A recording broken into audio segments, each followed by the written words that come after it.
가 가공식품 그 시장 구조 분석 말씀하신 그 포인트가 바로 분석이 돼 있습니다. 예. 법제처장입니다. 그 관련해서 뭔가 한 가지만 말씀드리겠습니다. 네. 지금 우리나라 그 물가, 식료품 물가 상승률의 주된 원인이 지금 과일로 알고 있습니다. 특히 과일이 외국에 비해서 굉장히 비싸고 그 중에서도 쉽게 물을 수 있는 딸기, 토마토, 연시, 감 이런 것들이 굉장히 시장이 왜곡되어 있습니다. 예를 들면 딸기 같은 경우에 옛날에는 봄 과일이었습니다. 봄, 여름 과일이었는데 지금 겨울 과일로 바뀌었습니다. 그 이유가 여름에는 이게 쉽게 무르기 때문에 유통 과정에서 취급하기 어렵고 그러다 보니까 점점 겨울로 가서 이게 연료비가 반영이 돼서 굉장히 높은데 봄에 딸기가 유통될 수 있는 시장, 그러니까 전국적인 규모의 시장이 아니고 조금 생산지하고 소비지가 가까운 거리에 있는 그런 시장들이 많이 열려야지 이게 봄에도 딸기를 그리고 싸게 먹을 수 있는 바탕이 됩니다. 연시나 토마토 이런 것들도 마찬가지입니다. 법제처장님이 봄 연구한 게 아니라 딸기 연구를 개인적으로 제가 가라시장 밑에서 40년을 살았기 때문에 맞아요. 그 집이 그 근처에 있죠.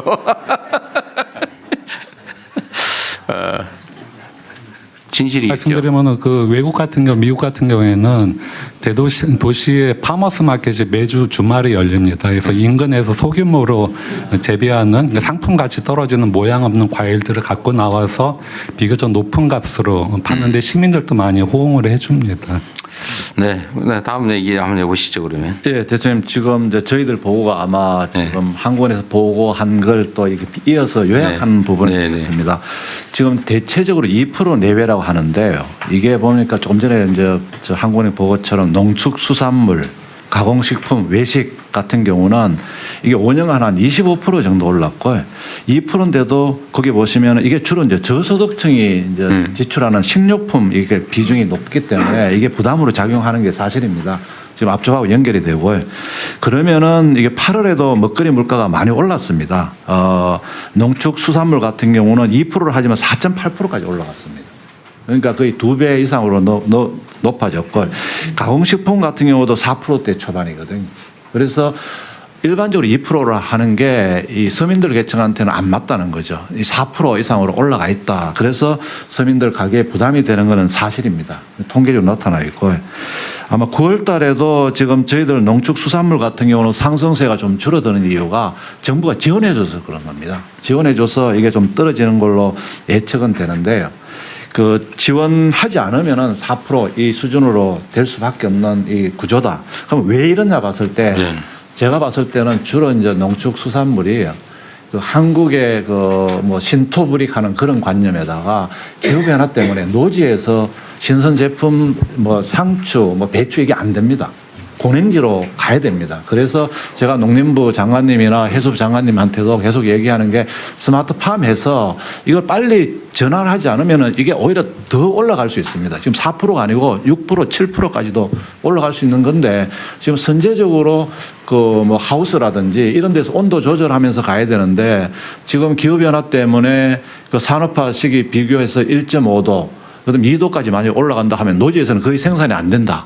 이렇게 보고요. 그다음에 수산물 같은 경우도 바다에서 이게 온도가 올라가서 양식이 안 됩니다. 바다에서는. 그래서 이걸 빨리 그 스마트 양식으로 해서 이 대전환을 해야 된다고 저는 이렇게 믿고 있습니다.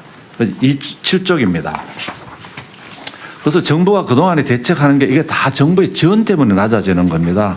21대 그 수석 대비해서 성수품에 대해서 저희들이 물량을 최대로 공급을 하고 그다음에 할인 지원도 정부가 재정을 지원해서 이게 할인되는 거죠. 이 가격이 낮아져서 생산성이 높아져서 할인이 안 되는 겁니다.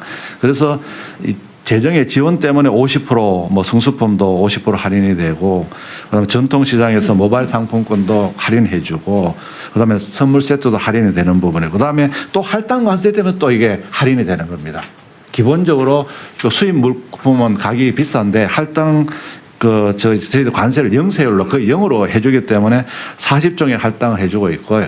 지금 농림부 장관님 말씀하신 것처럼 제가 이 할당 관세를 0으로 낮춰줌으로 인해서 이게 그 가공식품이라든지 농축수산물이 가격이 낮아지지 않으면 이거 다시 백시킬 겁니다. 그래서 이거는 그 가공업체들이나 이런 수입업자들하고 저희들이 점검을 해보겠다는 말씀을 드리고요. 또 이제 그 이 불공정 행위라든지 이 원산지 표시, 특별 단속 등을 통해 가지고 하는데 결국 말씀드리면 이거는 정부의 노력 때문에 낮아지는 측면이 있다. 말씀을 드리겠습니다. 향후에도 그 전통시장 온누리 상품권 환급 행사를 통해서 어쨌거나 이 추석 기간 동안에는 농축수산물에 대해서는 더 가격을 낮추려고 하고 있습니다. 부담을 줄이려고 하고 있고 내년도에도 공공요금이라든지 식비, 에너지, 교통비, 주거비를 낮추기 위해서 재정에서 지원을 해서 낮아지는 겁니다. 결론적으로 말씀드리면은요, 농축수산물이든 그 서민에 대한 부분은 이게 생산성 제고라든지 그다음에 수입을 통해서 이 가격을 낮추는 거라든지 또는 유통구조 개선은 이게 근본적으로 따르지 않고는 재정에서 지원을 해서 낮추지 않으면 결코 낮아지기 어렵다. 그래서 정부는 단기적으로는 서민 물가 안정을 위해서 재정을 투입하고 그다음 관세를 받을 걸 안 받고 해서 낮추겠습니다. 그렇지만 장기적으로는 농림부 장관님 또 해수부 장관님 등 관계부처가 협업해서 생산성을 높이거나 또는 그렇지 않으면 유통구조를 개선하거나 근본적인 구조 조정을 하지 않고는 근본적으로 낮아질 수 없다. 저는 그렇게 보고 있습니다. 그래서 그런 대책까지 병행해서 하도록 하겠습니다. 네.